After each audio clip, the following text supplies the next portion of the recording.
नमस्कार दोस्तों, तो पाठशाला एकेडमी के ऑनलाइन पोर्टल पर आप सभी का स्वागत है। आइए हम लोग डिस्कशन कर रहे थे मैथ का, क्लास 9 मैथ्स का डिस्कशन कर रहे थे, नंबर सिस्टम का, एक्सरसाइज 1.3 का। वैसे हम लोगों ने दो क्वेश्चन सॉल्व कर लिए थे, यानी कि दो क्वेश्चन जो भिन्न भिन्न पार्ट थे, दोनों क्वेश्चन के हम लोग सॉल्व कर लिए थे। आज हम लोग सॉल्व करेंगे क्वेश्चन नंबर 3। तो आइए हम लोग सॉल्व करते हैं क्वेश्चन नंबर 3, क्लास 9 मैथ्स।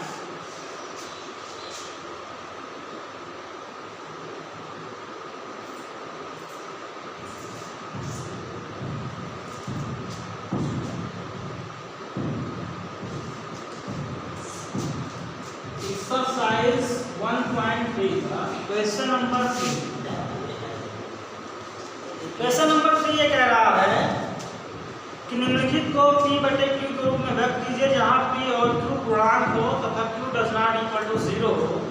कहने का मतलब यह है P बटे Q के रूप में क्या करना है, व्यक्त करना है, यानी कि प्रदर्शित करना है। ठीक, जहां पर P और Q क्या हो, पूर्णांक हो और Q does not equal to 0 हो।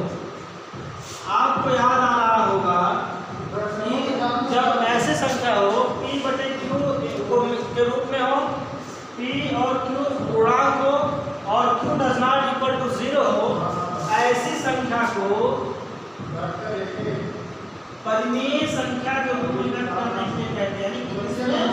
परिमेय संख्या, ऐसी संख्या क्या कहते हैं, ऐसी संख्या जिसको P बटे Q के रूप में लिखा जा सके, P और Q पूर्णांक हो, Q does not equal to 0 हो, ऐसी संख्या क्या कहते हैं, परिमेय संख्या कहते हैं। तो क्वेश्चन नंबर 3 ये कह रहा है, जो हमें क्वेश्चन दिया गया है, क्वेश्चन फर्स्ट, तीसरे का फर्स्ट, सेकंड, थर्ड, इनको हमें P बटे Q के रूप में लाना है। PQ जो है वो पूर्णांक हो और Q does not equal to 0। तो आइए हम लोग क्वेश्चन का सिरा करते हैं।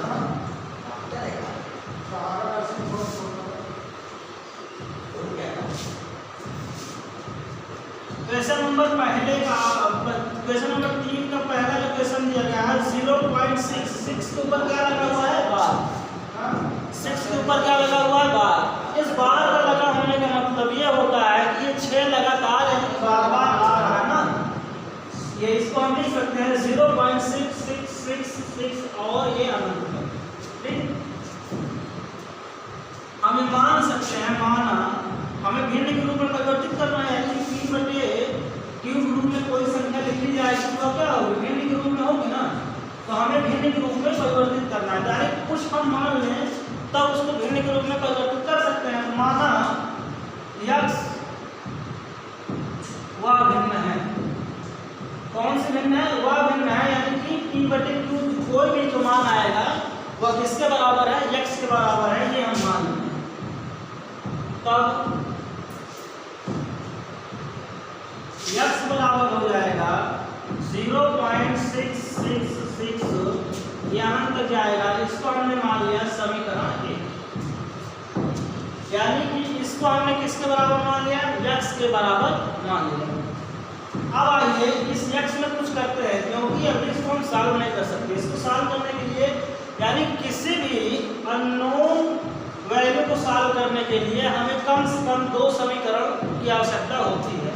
अर्थात कोई समीकरण 1 जो है, माना ये समीकरण 1 है, इसी प्रकार का कोई दूसरा समीकरण हमें जब मिलेगा तब हम इस x की वैल्यू फाइंड कर सकते हैं। जब तक दूसरा समीकरण नहीं मिलेगा हम x की वैल्यू फाइंड नहीं कर सकते। तो आइए दूसरा समीकरण खोजते हैं। कहाँ से खोजेंगे, क्वेश्चन में तो कुछ दिया नहीं है, क्वेश्चन में जितना दिया तो उतना लिख लिया गया। तो अपने से समीकरण बनाते हैं, कैसे। अब आइए क्या करते हैं, देखिए समीकरण 1 में 10 से गुणा करने पर, समीकरण 1 में 10 से गुणा कर दो, 10 से गुणा x में और 0.6 दोनों में करेंगे तो आप आगे हो लिखेंगे क्या, दोनों तरफ।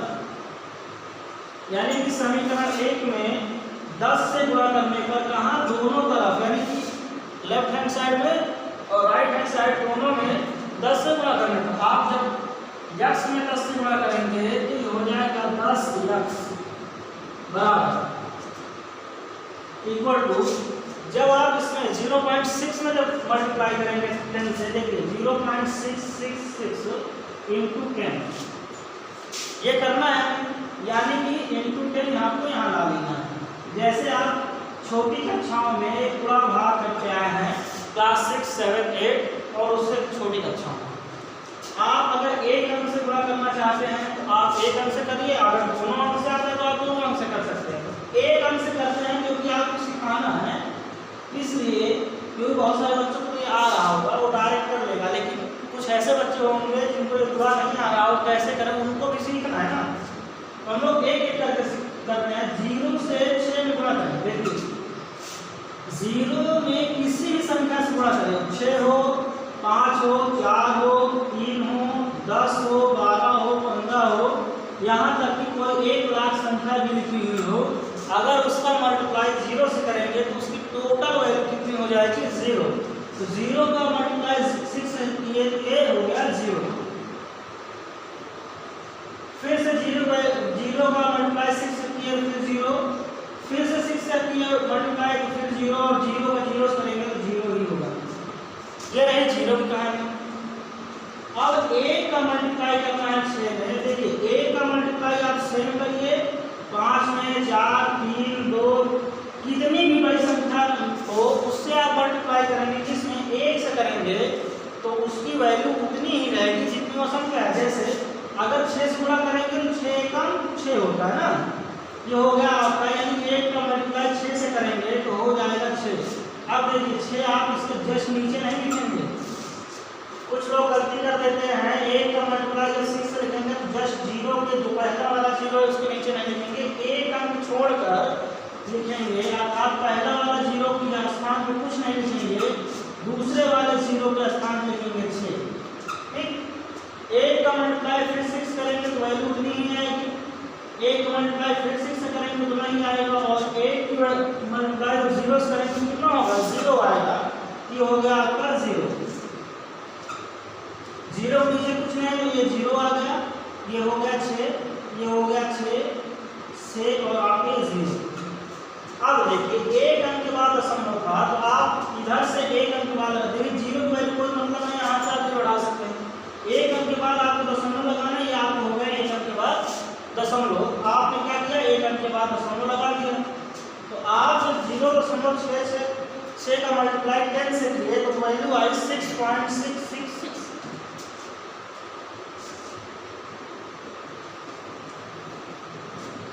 ये आपकी वैल्यू हो गई 6.666।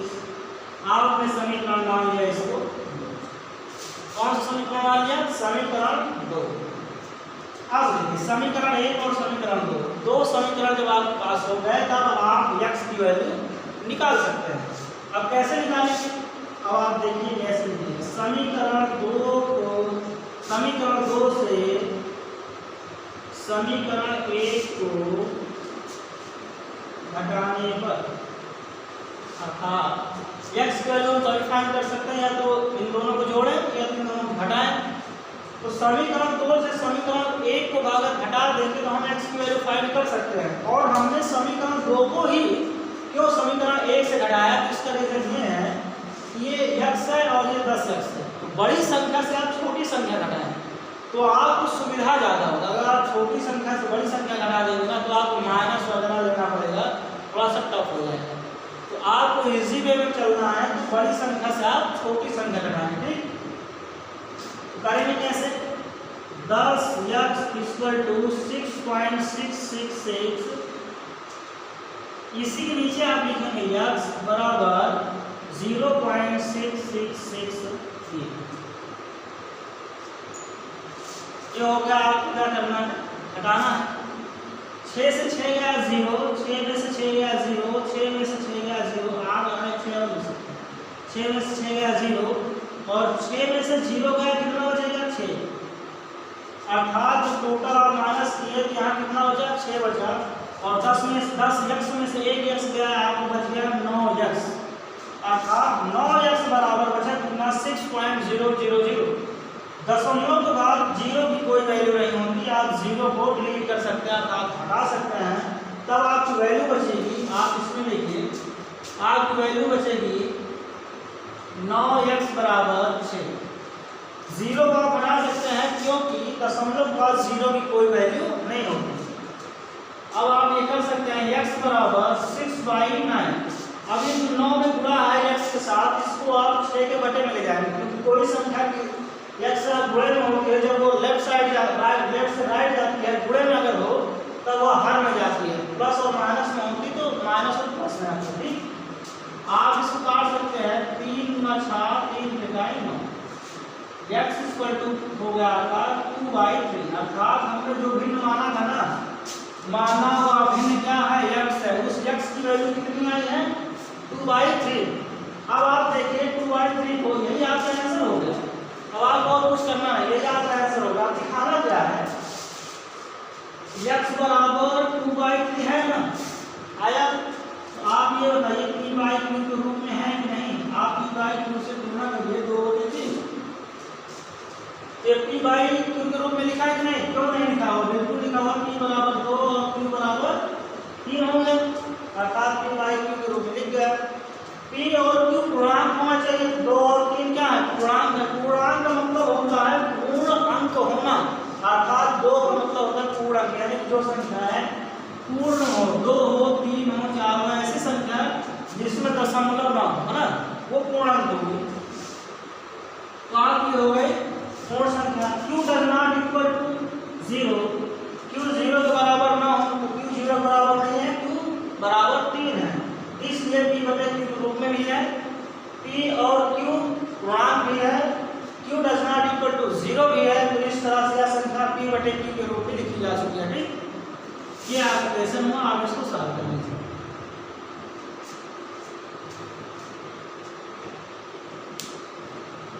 नोट करिए, नेक्स्ट क्वेश्चन बताना है क्योंकि इसी टाइप के सारे क्वेश्चन हैं और आराम से आप समझते चलिए, सारी चीज़ें अच्छे से समझ में आएंगी। कोई भी चीज़ें आपको समझ नहीं आ रही है आप कमेंट बॉक्स में कमेंट कर सकते हैं। कोई समस्या है, किसी भी चीज़ से समस्या है, आप कमेंट करिए, आपको सारी समस्याएं दूर की जाएंगी। ठीक,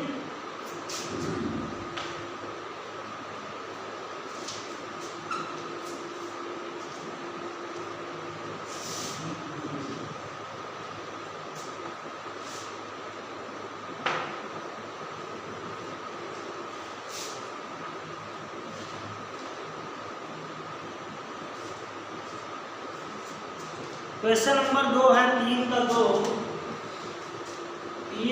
है 0.477 के ऊपर बार लगा हुआ। ठीक, किसके ऊपर 7 के ऊपर बार लगा हुआ। आप इसको ऐसे लिख सकते हैं 0.47 बार आ रहा है ना, किसी के ऊपर बार लगा होने का मतलब होता है वह संख्या बार आ रही है।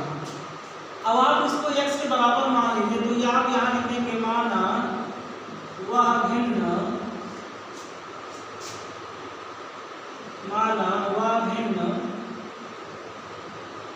x है, तब x बराबर 0.4777 डाटा, ये आपका समीकरण 1 होगा। सेम पहले जैसे क्वेश्चन। ठीक, हमने क्या किया, हमें ये दिया है 7 के ऊपर बार लगा, तो हम 7 को ही क्यों रिपीट करेंगे, 4 को नहीं करेंगे। 4 को क्यों नहीं करेंगे, क्योंकि 4 के ऊपर बार नहीं 7 के ऊपर बार लगा हुआ है, जिसके ऊपर बार लगा होता है उसी संख्या का बार बार रिपीटिशन किया जाता है। ठीक, आपका समीकरण 1 हो गया। समीकरण 1 में हम क्या करें, 10 से मल्टीप्लाई करें। समीकरण 1 में दोनों तरफ 10 से गुणा करने पर, जब आप 10 से गुणा किए 10 में अगर x का गुणा करेंगे तो ये हो जाएगा 10x। जब आप यहाँ 10 गुणा करेंगे तो एक अंक दशमलव दाएं साइड खिसक जाएगा, तो ये हो जाएगा 4.777 डॉट डॉट, ये आपका समीकरण आ गया। देखिए वहां पे क्या कर रहे थे हम, अगर 10 से मल्टीप्लाई किए समीकरण दूसरा बना, हम लोग सॉल्व कर लिए आंसर आ गया, लेकिन यहाँ पे अभी नहीं आ पाए। क्यों, क्योंकि ये दोनों संख्याएं भिन्न है ना, यहाँ 47 है, यहाँ 47 है। अब इसमें क्या होगा, कि 4 पॉइंट के दाएं साइड है और यहाँ 4 जो है पॉइंट के बाएं साइड है। तो इस संख्या को यहाँ भी दाएं साइड लाना है, यानी बाएं साइड लाना। पॉइंट के बाएं साइड एक संख्या अलग हो, पॉइंट के दाएं साइड संख्या अलग हो, यानी सेम संख्या होनी चाहिए। ठीक, अब आप ये करेंगे समीकरण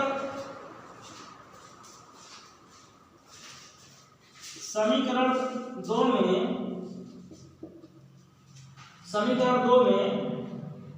दोनों तरफ 10 से मल्टीप्लाई करने पर अर्थात गुणा करने पर, ठीक, जब आप 10 में 10 से गुणा करेंगे कितना हो जाएगा, 10 दाम में 100, 100x बराबर, आप यहाँ पे गुणा करेंगे तो देखिए 4.777 ये बार बार जा रहा है, तो आप इसको 4.7 लिख सकते हैं। क्यों लिख सकते हैं, बार बार जा रहा है। जब आप इसमें 10 से गुणा करेंगे 7, इसको आप ले सकते हैं ऐसे, मल्टीप्लाई करेंगे 0 कैसे करेंगे, 0 कैसे करेंगे, 0 क्यों, क्योंकि 0 अगर किसी भी संख्या से आप मल्टीप्लाई करेंगे तो 0 के बराबर ही होगी। अब 0 का गुणा फिर 7 करेंगे 0 आएगा, 0 का गुणा 4 से करेंगे 0 आएगा। 1 से गुणा किसी भी संख्या से करेंगे उसकी वैल्यू उतनी ही रहेगी, अर्थात वैल्यू 7। अगर 1 का गुणा 7 से करेंगे तो 7 ही रहेगा। 1 का गुणा 7 से किया तो 7 आया, 1 का गुणा 7 से किया 7, 1 का गुणा 7 से किया 7 और 1 का गुणा 4 से किया तो ये 4। आपने जब इसको लिखा 07774, दशमलव 1 अंक के बाद लगा, यानी कि आपको 1 अंक और बढ़ाना है, तो दशमलव आपका यहाँ होगा, यानी 47.77। ठीक, इसका मतलब ये हुआ आपका हो गया 47.777। ये आपका समीकरण बना टी। करना कुछ नहीं था, सवाल क्वेश्चन हमें दिया गया था 0.47, 7 के ऊपर बार था, 7 को हमने बार बार रिवाइज किया। उसके बाद माना वह भिन्न x से हमने मान लिया कि वह भिन्न x के बराबर होगी, तो x के बराबर हमने इसको मान लिया। ठीक, x बराबर 0.477, समीकरण 1 दिया। समीकरण 1 को हमने क्या किया, 10 से मल्टीप्लाई कर लिया, तो 10x = 4.777 हुआ। इस समीकरण 2 को हमने फिर से 10 से मल्टीप्लाई किया, तो 10 × 10 100x = 47.77 हुआ। अब इसी के आगे की प्रक्रिया ये है कि समीकरण 3 को 3 से समीकरण 2 को घटाने पर, ये प्रक्रिया हर क्वेश्चन में करनी पड़ेगी, जितने भी इसमें पार्ट हैं। आपने क्या कि हो गया 100x = 47.77। अब दूसरा समीकरण आपका ये है 10x = 4.777। 7 से 7 गया यानी कि 0, 7 में 7 घटाएंगे 0, 7 में 7 घटाएंगे 0, 7 में से 4 माइनस किया कितना है आपका 3, 4 के नीचे कुछ नहीं है, 4 पूरा वैसे आ जाएगा, तो समझो आप यहाँ लगा हुआ है = 100 में से आप 10 माइनस करेंगे कितना आएगा 90, यानी कि 90x। अब देखिए दशमलव बाद जितने भी 0 लगे आप इसको डिलीट कर सकते हैं कि दशमलव बाद 0 कोई वैल्यू नहीं होती।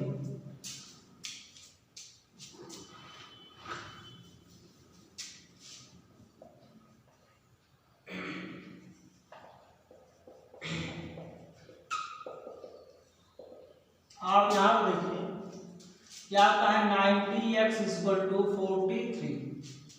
x = जब आप लिखेंगे हो जाएगा 43/90, यही आपका आंसर होगा।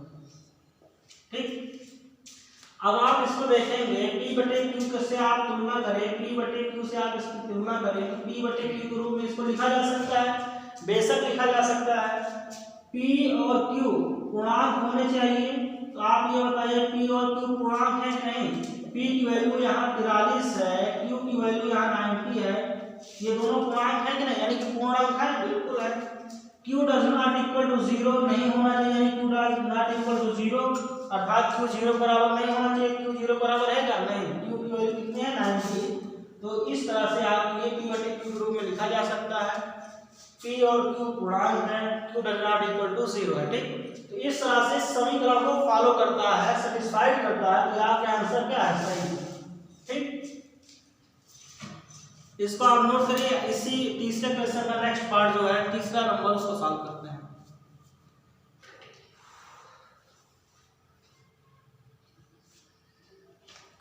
हो गया होगा।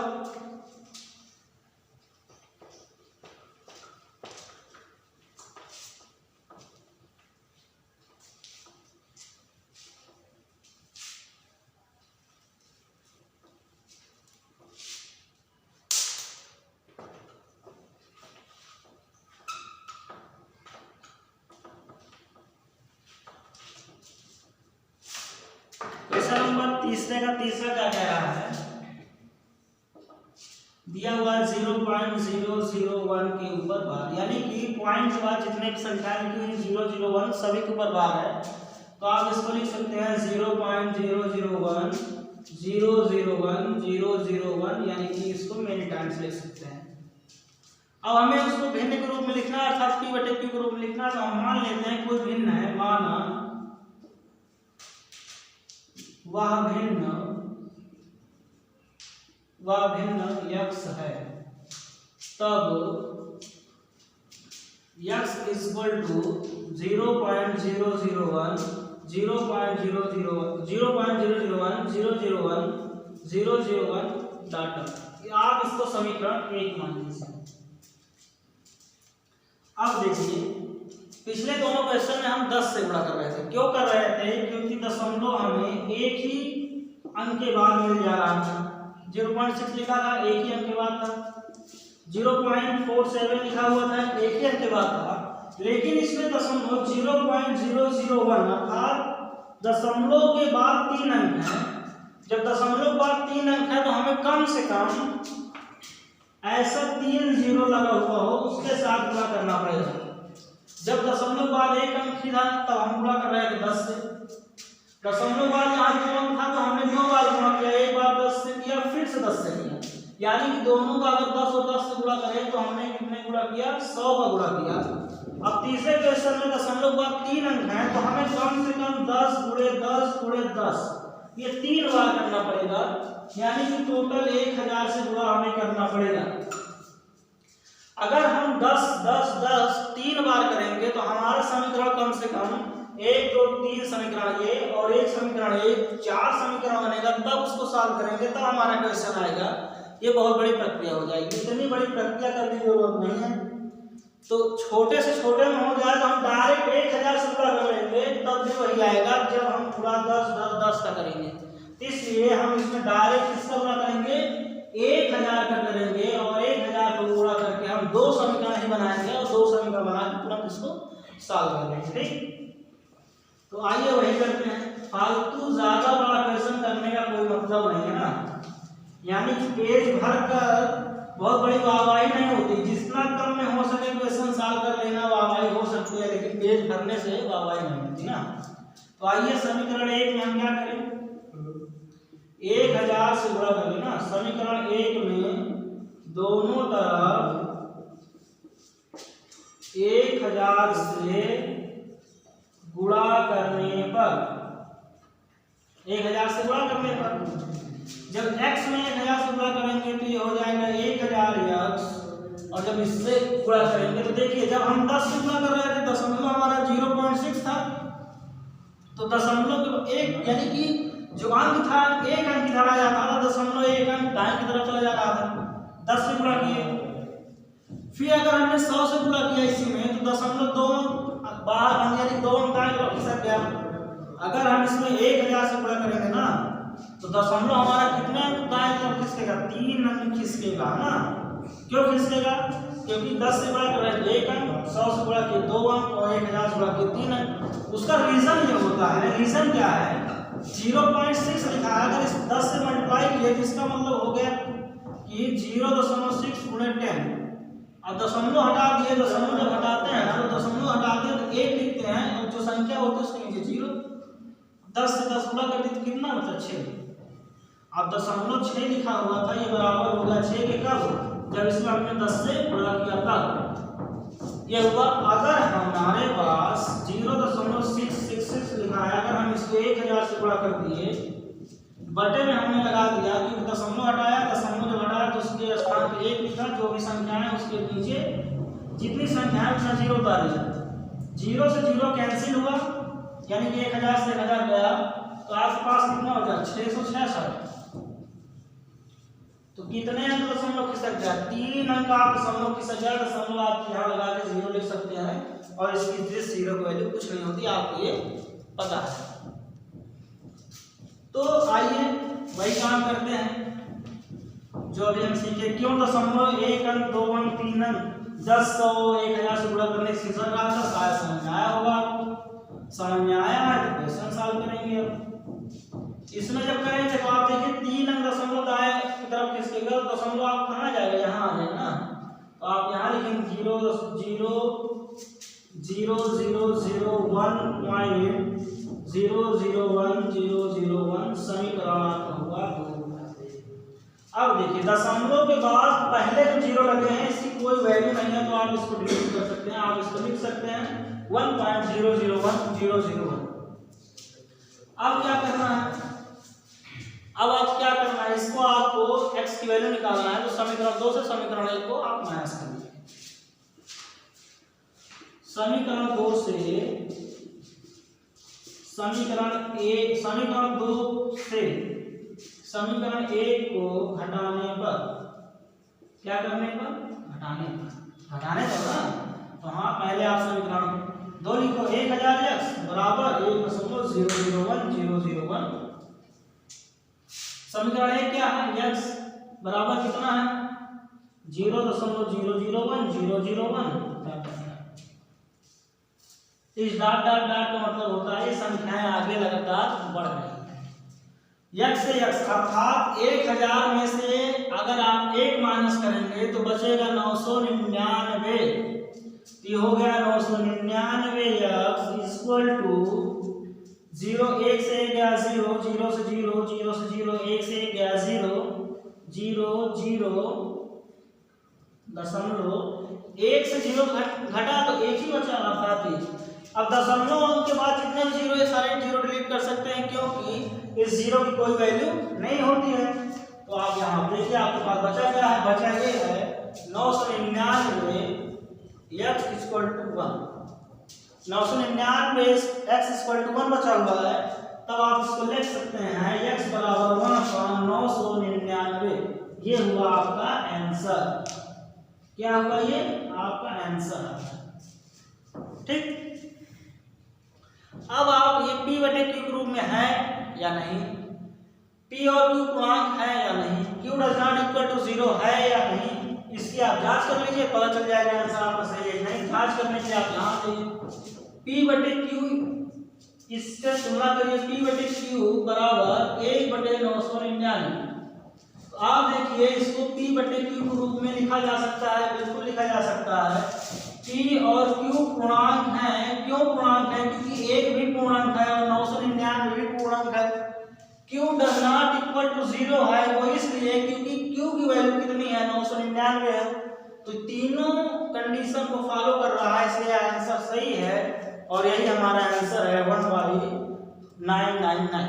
ठीक, ये आपका क्वेश्चन हुआ, थर्ड का तीनों पार्ट समाप्त हुआ। नेक्स्ट पार्ट हम लोग जो क्वेश्चन बचा हुआ है क्वेश्चन नंबर 4 या उसके आगे के नेक्स्ट लेक्चर में करेंगे। ठीक है, धन्यवाद।